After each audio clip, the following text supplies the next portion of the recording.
আসসালামু আলাইকুম বন্ধুরা, আমার ছোট্ট মিনি ব্লগে সবাইকে স্বাগত। আজকে আমি তোমাদেরকে দেখাবো আমাদের ছোট্ট একটা চারা বাগান। সেই চারা বাগানে কী কী গাছ বসানো হয়েছে সেই সব কিছু গাছকে দেখাবো।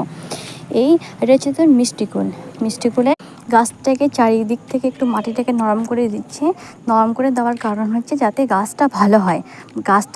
এর মধ্যে সার দিলে সারটা ভালো করে গাছের গোড়ার দিকে চলে যায় বলে মাটিটাকে নরম করে দেওয়া হচ্ছে। মাটিটাকে নরম করে দিয়ে তার উপরে আবার মাটি দেওয়া হচ্ছে যাতে গাছটা ভালো হয়। ভালো হওয়ার জন্য এসব করা হচ্ছে। কিন্তু এই সারটার নাম হচ্ছে 10-26। এটাও একটা মিষ্টি কুলের গাছ। এটা হচ্ছে তো পেয়ারা গাছ। এই পেয়ারাটার নাম হচ্ছে বাড়িকুলের পেয়ারা। এই পেয়ারার ফুল চলে আসে, মুকুল। তারপরে এই সেম প্রসেস করে দিচ্ছে এর মধ্যেও মাটিটাকে খুব সুন্দর করে নরম করে দিচ্ছে। নরম করে দিয়ে এর মধ্যে আবার সার দিবে।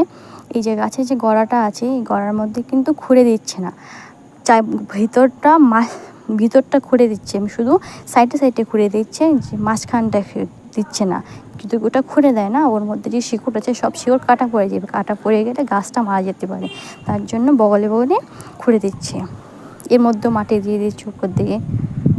আবার এই ছোট্ট চারা গাছটাতে আবার পেয়ারা ধরে গেছে, 3টা পেয়ারা। দেখতে এই গাছগুলো বসানো বেশি দিন হয়নি। এই গাছগুলো বসানো মাত্র এই রমজান মাসে বসিয়েছে। মাত্র 15-16 দিন হচ্ছে গাছগুলো বসানো।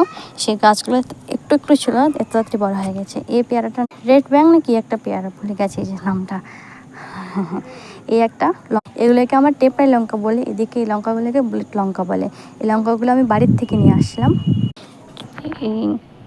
এগুলো হচ্ছে তো তরমুজের গাছ। এই তরমুজের গাছগুলো রমজান মাসে তরমুজ নিয়ে আসা হয়েছিল, তো আমি সেই তরমুজের দানাগুলো ক্যারি করে দেখি ওর মধ্যে দানা বেরিয়েছে, গাছ চারা বেরিয়েছে। সেই গাছগুলো আবার এখানে বসিয়ে দিয়েছে এনে।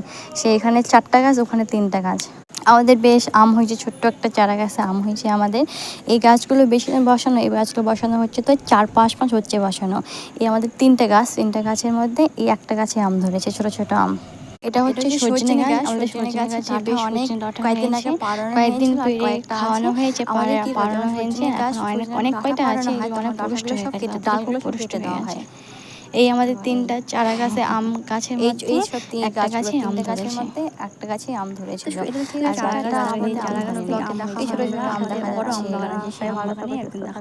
ছোট ছোট আম। আর এমনি আমাদের বড় আম বাগান আছে, সেখানে অন্যদিন একটা ভিডিও করে দেখাবো। আজকে শুধু এটাই ছোট করে রাগ করছি। আর এটা সজনে ডাঁটা, তখন মনে হয় এটা বারবার চলে আসে।